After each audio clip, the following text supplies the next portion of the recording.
La loi NOTRe a organisé les grands mécanismes financiers et juridiques de ces transferts. Depuis le début de l'année 2016, la région Bretagne, elle, a pu définir avec les 4 départements de la région administrative les modalités opérationnelles de façon à pouvoir assurer la continuité du service public et le maintien de sa qualité dans l'intérêt des utilisateurs.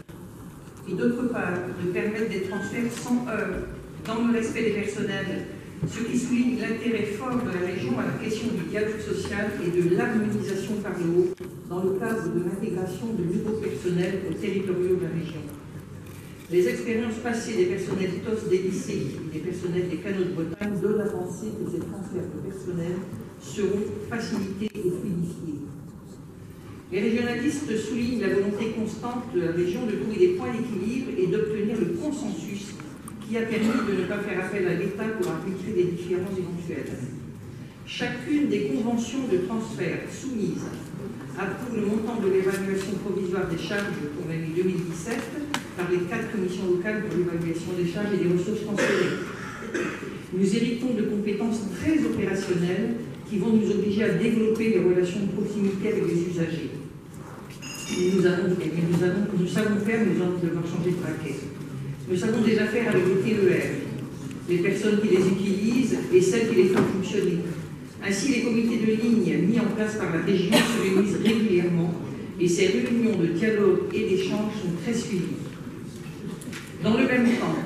la région va devoir construire une relation nouvelle et étroite avec les EPCI qui deviennent des partenaires incontournables. Mais là aussi, la culture du décider ensemble pour faire ensemble dans l'intérêt général, en bonne héritière du CELIB, nous l'avons déjà mise en œuvre dans le B16 et dans les politiques partenariales avec les pays voisins. Nous saurons nous adapter et évoluer. Concernant la desserte maritime des îles, avec 10 îles à desservir et un trafic de 2,6 millions de passagers par an, le transfert de la compétence de 19 ports départementaux à la région, qui douterait encore de l'identité maritime de la Bretagne? Au-delà du transfert des 7 contrats de délégation de services publics de desserte insulaire, nous prenons également en charge la gestion des équipements à terre et nous ne manquerons pas, cela va de soi, de travailler sur l'impact des coûts de transport sur le développement économique des îles bretonnes. Dans l'attente de la réunification maritime de la Bretagne, forte de ces transferts, notre région doit faire de sa stratégie portuaire le pivot de notre politique maritime régionale. En effet, ces transferts confortent l'échelon régional et sa pertinence et ouvrent la voie à une mise en cohérence avec, par exemple, l'harmonisation des services en question à l'échelle régionale, alors qu'aujourd'hui, les offres et les tarifs en matière de transport scolaire sont fortement diversifiés, que le maillage dans les zones de contiguïté interdépartementale manque, notamment en ce qui concerne le transport des enfants des filières bilingues.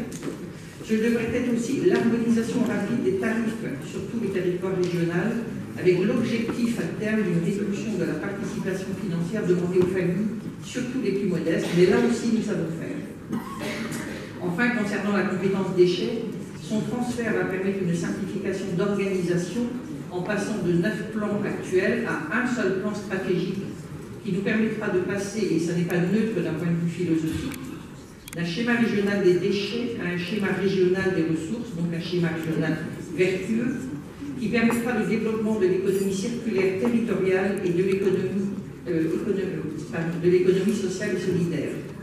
Ceci conforte donc la région en tant que chef de file environnemental, énergétique et écologique en pleine période de transition, via le SRADET et la conférence régionale de la transition énergétique et